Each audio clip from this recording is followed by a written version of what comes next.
4ാം ക്ലാസ്സിൽ പഠിക്കുന്ന മിടുമിടുക്കന്മാരായ 2 കുരുന്നുകളെ കണ്ടു ഇന്നലെ. അവർ രണ്ടുപേരും വ്യത്യസ്ത ക്ലാസ്സുകളിലായിരുന്നുവെങ്കിലും പരസ്പരം കണ്ടുമുട്ടുമ്പോഴെല്ലാം വഴക്കായിരുന്നു, ബഹളങ്ങളായിരുന്നു, കലഹങ്ങളായിരുന്നു.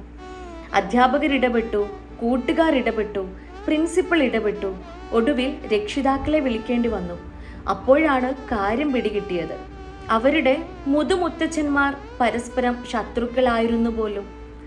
ആ കോപം പകയായിക്കൊണ്ട് മക്കളിലേക്കും തീർത്താൽ തീരാത്ത പ്രതികാരമായിക്കൊണ്ട് പേരമക്കളിലേക്കും തലമുറകളിലേക്കും ഇങ്ങനെ എത്തപ്പെട്ടിരിക്കുന്നു. കൂട്ടുകാരെ, നാം ഓരോരുത്തരും ചിന്തിക്കേണ്ട ഒരു ചരിത്രമുണ്ട്. പ്രവാചകൻ യൂസുഫ് അലൈഹിസലാമയുടെ ദ പ്രോഫറ്റ് ജോസഫിൻ്റെ ചരിത്രം. തൻ്റെ മകന് നൽകിയ പേരായിരുന്നു അവിടെ ഏറ്റവും മനോഹരം. നോക്കൂ, മനാസേഹ് എന്നായിരുന്നു. അതിനർത്ഥം എന്താണെന്ന് അറിയാമോ? ടു ഫോർഗെറ്റ്, മറക്കുക എന്ന്. പ്രിയപ്പെട്ടവരെ, പ്രവാചകൻ സ്വന്തം സഹോദരങ്ങളാൽ ഒട്ടേറെ പീഡനങ്ങൾ അനുഭവിച്ചവരായിരുന്നു.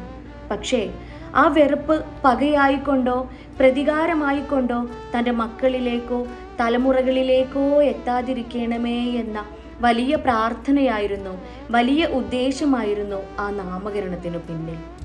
വെറുപ്പും പകയും കോപവും മാറ്റിവെച്ചുകൊണ്ട് തങ്ങൾക്കും തൻ്റെ തലമുറകൾക്കും ഉത്തമ മാതൃകകൾ കാണിക്കുവാൻ നമുക്ക് ഓരോരുത്തർക്കും സാധിക്കുമാറാവട്ടെ.